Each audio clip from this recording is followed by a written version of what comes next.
Hello friends, welcome back. This is Ashok. You are watching Competition Hub. Friends, in this video we will learn some words that are important to make sense and improve reading comprehension.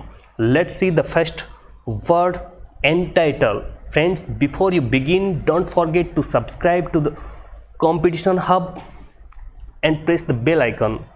देखिए पहला word क्या दिया गया है, entitle. Title यहाँ पर main word है और उसके पहले एक प्रीफिक्स ऐड किया गया है। प्रीफिक्स क्या होते हैं फ्रेंड्स? प्रीफिक्स होते हैं उपसर्ग हैं जिनको हम हिंदी में कहते हैं प्रीफिक्स। प्री यानी पहले, जो वर्ड के पहले ऐड होते हैं और उस वर्ड का मीनिंग या फिर पार्ट्स ऑफ स्पीच उसका चेंज करते हैं। एक सफिक्स होते हैं, सफिक्स जो है उनको हिंदी में परते कहा जाता है, लेकिन ये वर्ड के कहाँ ऐड होते हैं? वर्ड के अंत में ऐड किए जाते हैं। ठीक है, हिंदी में इनको परते कहते हैं। तो ईएन जो है वो प्रीफिक्स और सफिक्स दोनों होता है। ये किसी वर्ड के पहले या बाद में ऐड होकर उस वर्ड को मेन वर्ब बना लेता है। यानी ये जो है एंटाइटल, ये क्या है? एक मेन वर्ब है। टाइटल वर्ड था, टाइटल जो मूवी या बुक का टाइटल होता है, उसके पहले ईएन प्रीफिक्स ऐड कर दिया तो ये एक मेन वर्ब बन गया। लेकिन अब ये इसका मतलब क्या हो गया? इसका मतलब हो जाता है अधिकार देना, किसी को उसके राइट्स देना, अधिकार देना। ओके फ्रेंड्स, और भी बहुत सारे ईएन प्रीफिक्स ऐड करके या सफिक्स ऐड करके आप वर्ड बना सकते हैं। जैसे इनेबल, एबल वर्ड था, ईएन प्रीफिक्स ऐड किया। ठीक है, वाइडन, वाइड में ईएन ऐड किया, वाइडन चौड़ा करना, मेन वर्ब हो गया है। ठीक है, आइए इसका इंग्लिश सेंस देख लेते हैं। To give someone the right to do और हैव समथिंग। ठीक है, किसी को कुछ करने अथवा रखने का अधिकार देना एंटाइटल करना कहलाता है फ्रेंड्स। देखिए हिंदी में सेंस अधिकार देना। एग्जाम्पल मैंने उसी एडिटोरियल से कुछ लाइन उठाई हैं जिसमें इसका यूज किया गया है। पीपल, कौन? पीपल यानी वे लोग that are suffering from disability, जो किसी प्रकार की डिसेबिलिटी से सफ़र कर रहे हैं। कौन लोग? जो डिसेबिलिटी से सफ़र कर रहे हैं, डिसेबल्ड हैं यानी दिवंगत। डिसेबल्ड का मतलब क्या होता है फ्रेंड्स? दिवंगत, जो चल फिर नहीं सकते या फिर किसी भी प्रकार की शारीरिक कमजोरी उनके अंदर है। वे लोग, उनको क्या किया गया है? वो लोग क्या किए गए हैं? आर एंटाइटल्ड यानी उनको अधिकार दिए गए हैं। उन लोगों को अधिकार दिया गया है। क्या अधिकार है? टू द सेम बेनिफिट्स, वो सेम उस समान प्रकार के बेनिफिट्स एंड रिलैक्सेशंस, और वो छूट जो किसको दी जाती हैं? As candidates belonging to the scheduled caste, उन लोगों को जो शेड्यूल कास्ट में आते हैं, यानी जो SC ST के कैंडिडेट हैं, उनको जो बेनिफिट्स और रिलैक्सेशंस मिलते हैं वो सभी किसको एंटाइटल किए गए हैं? किसको एंटाइटल किए गए हैं? उन लोगों को जो कि डिसेबल्ड हैं, सफरिंग फ्रॉम डिसेबिलिटी, जो किसी प्रकार की डिसेबिलिटी से सफ़र कर रहे हैं। आइए अगला वर्ड देख लेते हैं फ्रेंड्स। हाँ, अगला वर्ड दिया है ट्रिवियल्स। ट्रिवियल्स का मतलब क्या होता है फ्रेंड्स? इस फोटो के माध्यम से समझिए। जैसे ये सर पकड़ के बैठा हुआ है, यानी इसको कोई ना कोई परेशानी है। तो ट्रिवियल्स प्लूरल नाउन है, ये एक नाउन है और एस लगा हुआ है, ये प्लूरल है। इसका मतलब हो गया परेशानियाँ, किसी प्रकार की परेशानियाँ जो एक पर्टिकुलर सिचुएशन में रहकर एक्सपीरियंस की जाती हैं, तो वो परेशानियाँ। ठीक है, इंग्लिश में देखिए, the difficulties that are experienced as part of a particular situation, किसी पर्टिकुलर सिचुएशन में रहकर अनुभव की गई परेशानियाँ क्या कहलाती हैं? ट्रिवियल्स। हाँ, हिंदी में कष्ट या परेशानियाँ। ओके, इंग्लिश एग्जाम्पल इसका आप देख लीजिए, इसी एडिटोरियल से लिया गया है। Supreme court has recognised, supreme court ने क्या किया है? रिकग्नाइज किया है। किस बात को? रिकग्नाइज करने का मतलब होता है फ्रेंड्स समझना, जानना, पहचानना। किस बात को? परेशानियों को समझा है, जाना है, उनकी पहचान की है। किसकी हैं परेशानियाँ? ट्रिवियल्स ऑफ द डिसेबल्ड, जो दिवंगत लोग हैं, ठीक है, उनकी परेशानियों को समझा है सुप्रीम कोर्ट ने। और वो किस चीज़ को लेकर हैं उनकी परेशानियाँ? इन एक्सेसिंग एजुकेशन और एम्प्लॉयमेंट, उनको प्रॉपर एजुकेशन नहीं मिल पाता, रोज़गार की जो डिफ़िकल्टीज उनके सामने आती हैं उनको उन्होंने क्या किया है, रिकॉग्नाइज किया है और उसी को देखते हुए उनको एंटाइटल किया है, अधिकार दिए गए हैं। कौन से अधिकार दिए गए हैं? जो एक शेड्यूल कास्ट के कैंडिडेट्स को मिलते हैं। अगला वर्ड देखिए friends, on grounds of. Ground ये वो वाला ग्राउंड नहीं है, प्ले ग्राउंड वाला या मैदान नहीं है इसका मतलब। ये तीनों मिलकर एक डिफरेंट मीनिंग दे रहे हैं, ठीक है। इसका मतलब होता है कोई बात आप कह रहे हैं तो वो किस आधार पे वो बात आप कह रहे हैं, ठीक है। इंग्लिश सेंस देख लीजिए, ऑन द बेसिस ऑफ, के आधार पर। इसका मतलब क्या है? के आधार पर। एग्जाम्पल देख लीजिए फ्रेंड्स। हाँ, एग्जाम्पल के तौर पर मैंने उसी न्यूज़ में से कुछ लाइनें उठाई हैं, देखिए जो जिसमें इसका यूज किया गया है। Farmer deputy chief minister, farmer लग गया फ्रेंड्स यहाँ पर। फॉर्मर का मतलब होता है पूर्व, वो पहले था अभी नहीं है। फॉर्मर यूज किया है, इसका मतलब वो पूर्व, ठीक है। डिप्यूटी चीफ मिनिस्टर कौन था? डिप्यूटी चीफ मिनिस्टर कौन था? सचिन पायलट, ठीक है, क्योंकि उसको डिस्क्वालीफाई कर दिया गया है अब इस पद से, इस पोजीशन से, उसी की पार्टी द्वारा। And his group of 18 Congress MLAs. Former deputy chief minister Sachin Pilot and उसके 18 कांग्रेस एमएलएज। एमएलएज जो है एब्रीविएशन है, शॉर्ट फॉर्म है, ठीक है। और शॉर्ट फॉर्म का जब हम प्लूरल बनाते हैं तो स्मॉल एस ऐड कर देते हैं। अप्रोच्ड, सचिन पायलट और उसके एमएलएज ने अप्रोच किया है। वो गए हैं, कहाँ गए हैं? हाई कोर्ट में गए हैं, ठीक है। ऑन थर्सडे को चैलेंज करते हुए the Rajasthan assembly member rules, जो राजस्थान असेंबली मेंबर्स के रूल है, अधिनियम है, कानून है, उसको चैलेंज किया है उन्होंने। और वो कानून कौन सा कानून है? 1989। इस कानून के अंतर्गत क्या होता है? डिस्क्वालिफिकेशन होता है, यानी किसी को पद से हटा दिया जाता है।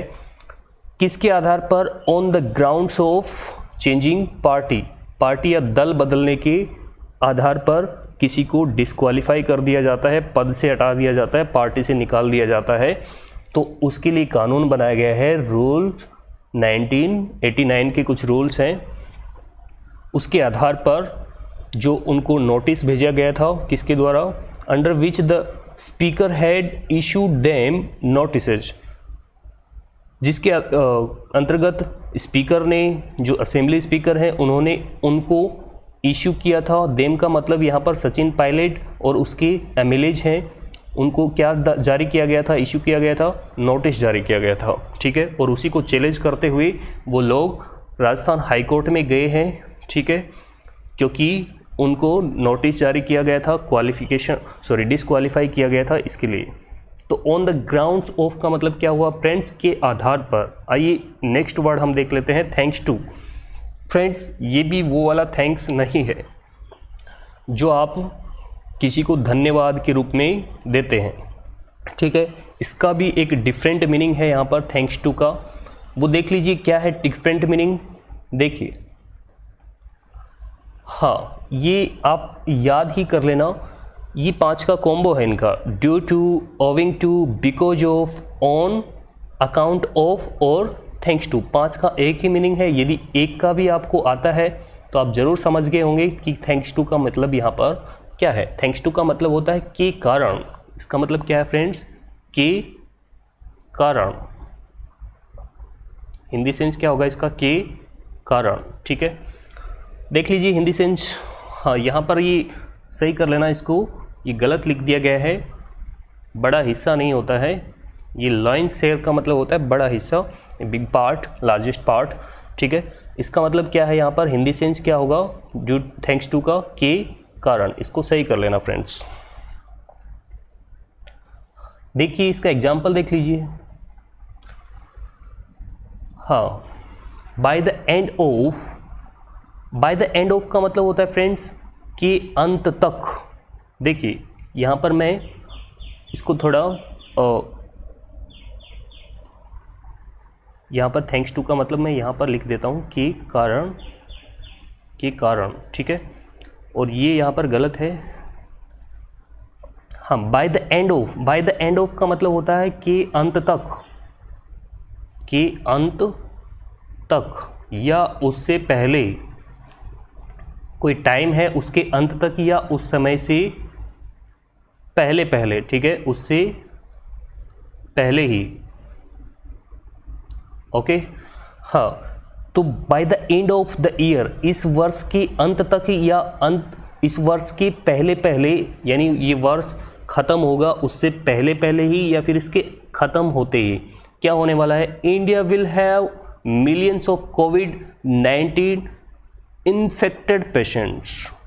इंडिया के पास क्या होंगे, मिलियंस यानी लाखों कोविड-19 इन्फेक्टेड पेशेंट्स होंगे, ठीक है।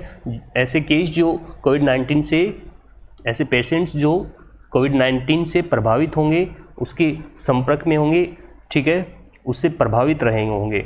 वास्टली एडवर्ब है, इसका मतलब होता है बहुत अधिक, बहुत अधिक।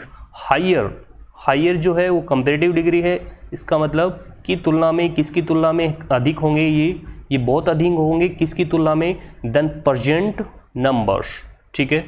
अभी जो जिस रेट से कोविड-19 के पेशेंट्स आ रहे हैं वो साल के अंत तक बहुत ही ज़्यादा हायर होंगी, जो क्योंकि अभी 30,000 के आसपास डेली केसेज आ रहे हैं 24 आवर्स के, लेकिन इस वर्ष के अंत तक ये जो केसेज पर डे आने वाले हैं वो बहुत बड़ी संख्या में आने वाले हैं फ्रेंड्स, लाखों में आने वाले हैं। हाँ, let us, let main verb है, अस इसका ऑब्जेक्ट है और प्रिपेयर यहाँ पर बेयर इन्फिनेटिव है, ठीक है। लेट अस प्रिपेयर इसका मतलब है हमें तैयार रहना चाहिए, किसके लिए, for the worst, the worst, ये सुपरलेटिव डिग्री है, बैड, वर्स और वर्स्ट ये सुपरलेटिव है, बैड पॉजिटिव है, वर्स कंपेरेटिव हो जाता है और worst superlative. For the worst, जो बुरा हो रहा, देखो द वर्स्ट का मतलब सबसे बुरा, कोविड-19 के कारण जो और आगे चल के सबसे बुरा होने वाला है उसके लिए हमें क्या होना चाहिए, प्रिपेयर हो जाना चाहिए। And pray for the best, और जो अच्छा हो सके, जितना अच्छा हो सके उसके लिए हमें दुआ करनी चाहिए।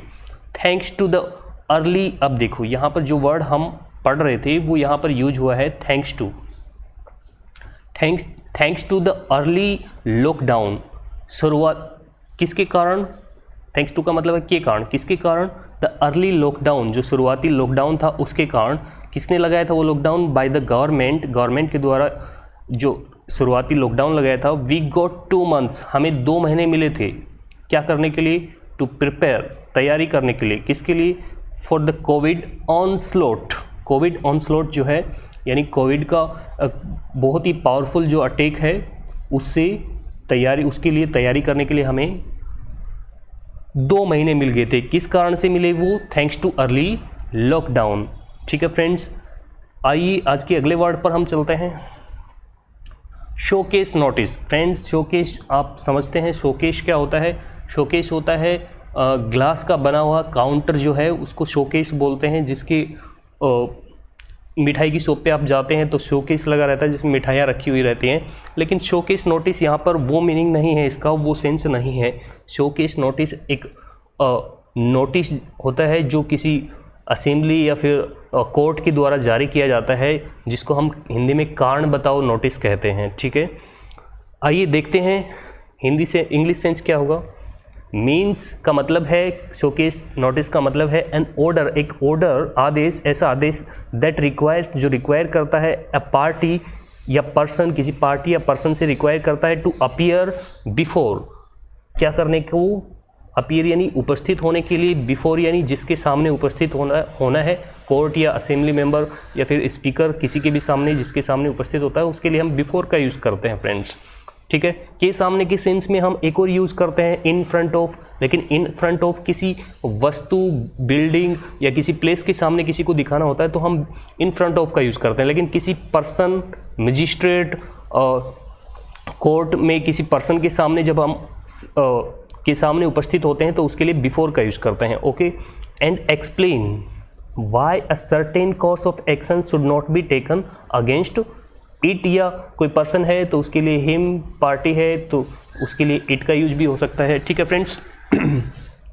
तो यहाँ पर क्या कहा गया, शोकेस नोटिस का मतलब क्या है कि एक ऑर्डर है जो कि रिक्वायर करता है उस पर्सन या उस पार्टी को कि वो सामने उपस्थित हो और अपने जो रीजन है उनको एक्सप्लेन करे कि जो कोर्ट या फिर असेंबली स्पीकर के द्वारा उनके प्रति एक्शन लिया जा रहा है वो उनके खिलाफ क्यों न लिया जाए। तो कारण बताओ क्यों न लिया जाए। इसके लिए जो नोटिस जारी किया जाता है उसको शोकेस नोटिस हम कहते हैं। ओके, हिंदी है कारण बताओ नोटिस। एग्जाम्पल देख लीजिए। हाँ, एग्जाम्पल देखिए, the assembly speaker issued, assembly के जो स्पीकर हैं राजस्थान में, उन्होंने इशू किया था, क्या इशू किया था, ए शोकेस नोटिस, कारण बताओ नोटिस, किसको, to the rebel Congress MLAs, जो रिबल का मतलब होता है बागी, ठीक है, जो कांग्रेस के बागी विधायक हैं सचिन पायलट और उसके साथ 18 एमएलएज और हैं, उनको कारण बताओ नोटिस जारी किया था। तो आई होप आपको समझ में आया होगा जो कुछ मैंने पढ़ाया, और जो कुछ पढ़ाया वो अच्छा लगा तो वीडियो को लाइक कर दीजिए और चैनल को सब्सक्राइब कर लीजिए एंड फ्रेंड्स के साथ शेयर कर दीजिए। Thanks for watching.